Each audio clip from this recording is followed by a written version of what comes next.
As a long-time Goosebumps fan, I will tell you that the only thing that I wanted to see in Goosebumps The Vanishing was this entire series, Vanishing.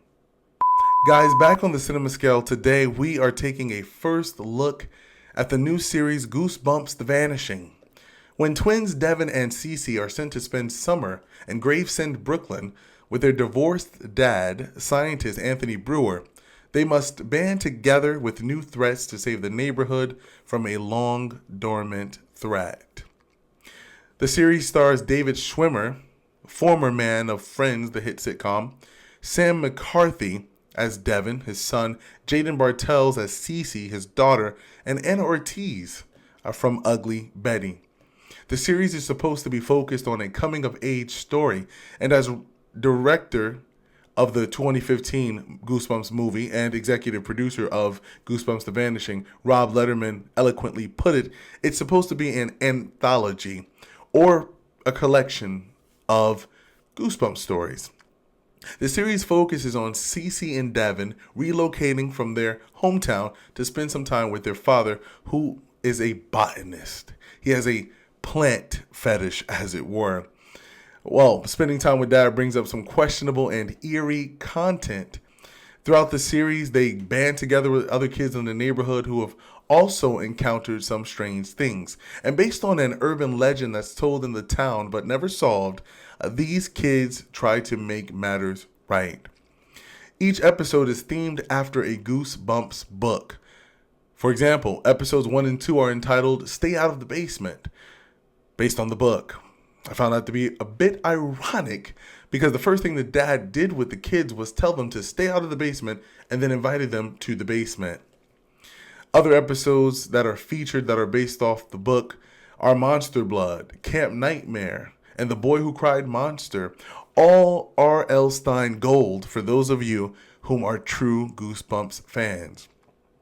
The fact of the matter is, the acting in this series was very, very poor. When you're diving into an R.L. Stine work of art, you want to have actors that are going to support that. If you're someone whom is familiar with R.L. Stine's work, you know that there is a beginning, a middle, and a twist. So it's a coming-of-age story. Our characters in this series did not grow from the first episode to the last episode. There was a lot of things in this series that made this particular series not work. For example, the 2023 series Goosebumps ended on a cliffhanger. And in this series, you're looking at an all-new cast. So it's told in the same manner, but with all new people. That means no emotional connection. That means no relatability. That means that you're not getting anything from these characters if you watch the first Goosebumps series that starred Justin Long. One of the challenges in particular that I really found that made this so much more tough and difficult to watch was the fact that they did not rely on R.L. Stine's storytelling. The Goosebumps books are works of art. They don't need much alteration, if at all any. But in this series, they tried too hard to be trendy. Although this series targets a younger audience, it may not necessarily be for true Goosebumps fans. They tried too hard to trend.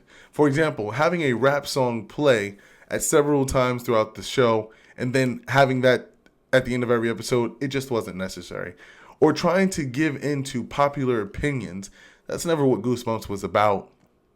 Or trying to use trendy dialogue, or trying to give homage or shout outs to TikTok. Those things dilute what Goosebumps is about. Goosebumps has always been about the unknown, the questionable, the things that we don't perceive that are right in front of our very eyes.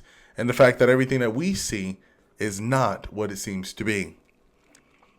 If you're someone whom is a Goosebumps fan, I don't think that you'll be particularly interested in the show. You may watch it for entertainment. I found it to be entertaining. There were some action sequences there. There were some ways in which they cultivated the episodes, which I thought was phenomenal. For example, as was mentioned, each of these episodes gives homage to a book. So it focuses on one single character in the group. They have an experience based on one of the books in the Goosebumps series. But other than that, the fact that you are a Goosebumps fan and someone who loves the books, there's not much value in this show for you. If you're someone whom is just looking for the time to be passed by, this is definitely the show for you. It doesn't give you any connection with the characters. You don't feel engrossed in the show. And a lot of the information in the show is very, very predictable. And not in a good, I solved the mystery kind of way. It's kind of predictable in a, are you insulting my intelligence kind of way. Many people have commented on the fact that there were certain romantic avenues in the show that went in directions that just, it didn't do anything for the plot. So yeah, everyone, we're all for romance, but if you're going to put romantic things in the show, at least build on it. It just was there in your face. Other than that, though, this series really doesn't do much homage to the book, other than the fact that it's entitled Goosebumps, and then that they name several episodes after books that we love and cherish.